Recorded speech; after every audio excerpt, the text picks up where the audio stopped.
Alright, we have a problem here, and I have to speak up on it. So lately it seems like the Funko community has had a massive problem.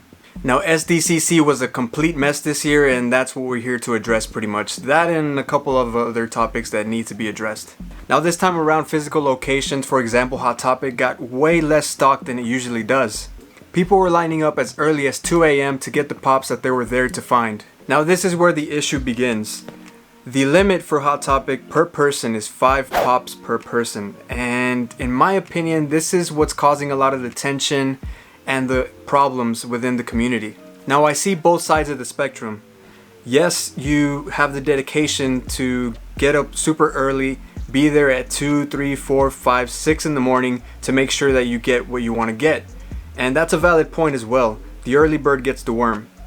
But on the flip side, it kind of sucks when there's 10 people in line, the store has 15 pops, and the first 3 people in line get all 15, leaving the rest to be high and dry. That's an issue. Now I know for some these pops are more than just collectible items. Some people have turned this into a business, and I mean, you have to do what you gotta do, and I respect everybody's hustles. But there's common courtesy involved when it comes to any kind of collector. Now these 5 pops per person are also available online, but the difference between online and physical locations is that you don't see somebody picking up 5 pops when they're buying it off their computer in the comfort of their own home. Now when you're in a physical location waiting in line and you see the front of the line get 5 pops each, then that creates kind of a drift and it creates drama because you're physically seeing it happen. So that's the difference there. In my opinion, one way to rectify this whole situation and bring peace within the community is for retailers to lower their limits of 5 pops per person to around 2 pops per person. I think 2 pops per person is generous, and I think it'll curb the whole tension and the aggressiveness of collectors that's going on right now, especially during the Sdcc launch. I've heard stories of people almost getting in fist fights in line and in parking lots for these pops. Now we have to remember, these are 4 inches of plastic. Like, it's a toy when it comes down to it. Yes, they have value. Yes, you can resell them. Yes, it's a business. But at the end of the day, are you really willing to fist fight a human being for a toy? I mean, that's when things go sour for me, at least. You have to remember, the more you collect, the more you join Funko groups on social media, and the more prominent you become in the community, there's a standard that you have to abide by. There is an image that you have to abide by. Nobody's going to want to do business with somebody who's skipping people in line, trying to start fist fights in line, and overall just screwing everyone else. That kind of alienates you from the community, and it's not a good look overall in any kind of collector circle. Now this brings me to the online portion of collecting, and that it brings us to bots. Now there's nothing we can really do about bots at the moment, because let's say Funko does manage to take down a set of bots and that set of software.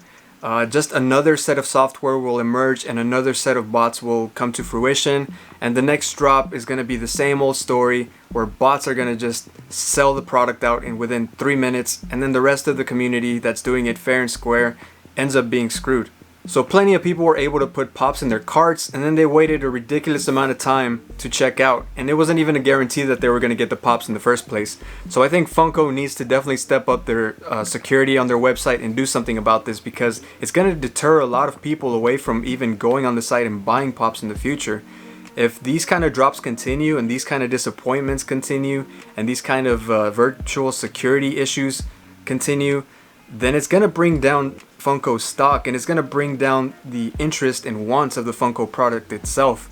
I saw a lot of people being very deterred about going to Funko and buying something from their site from now on because of Sdcc.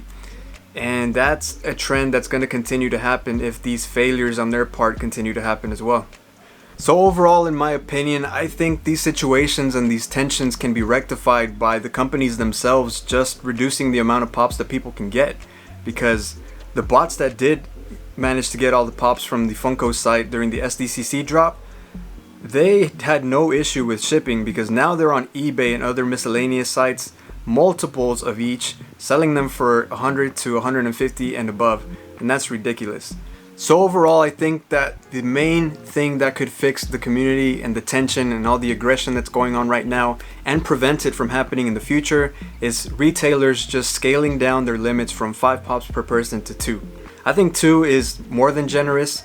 You can have one for yourself, one for your buddy, one for yourself, one to sell to make up for the money that you spent on the first initial pop, or etc. Do whatever you want with that second pop, man. But 5 is going to keep causing these tensions between the collectors and the resellers and the community itself, and it's just going to cause a drift, and it's going to deter people from wanting to go to drops in the future. So if retailers would just scale down their limits from 5 to 2 like other stores do, I think it would fix the problem. I think that's my solution to the problem if I was a retailer myself. Now, I'm guilty of it too. When I first started collecting and going to drops, I would get 5 pops too, and yeah, so I'm not innocent. But just like with everything else in life, you live, you learn, you mature, and as a collector, I've learned not to do those things anymore, because I did feel bad the first couple of times, man. I would get 5 and then the last guy in line would get no pops. So you learn from your mistakes, and I think that is a good solution. Hopefully they listen to the collectors and the Funko community in the future, because it's just gonna settle everybody's nerves and everybody's aggression and the tension, and it's just gonna avoid so many more issues in the future. But yeah, guys, I think that's all I have for you in this video. Hope you enjoyed what I had to say. If not, that's cool. Let me know any other solutions you guys might have in the comments below, and just let me know what your overall experience with SDCC was this year, be it positive or negative. Thank you guys for watching again. Please like, comment, and subscribe. Hit that little bell so you're notified every time I drop a brand new video. And yeah, see you guys on the next one. Peace. Oh, and shout out to Patty for this awesome shirt. It glows. Yeah, I'm out.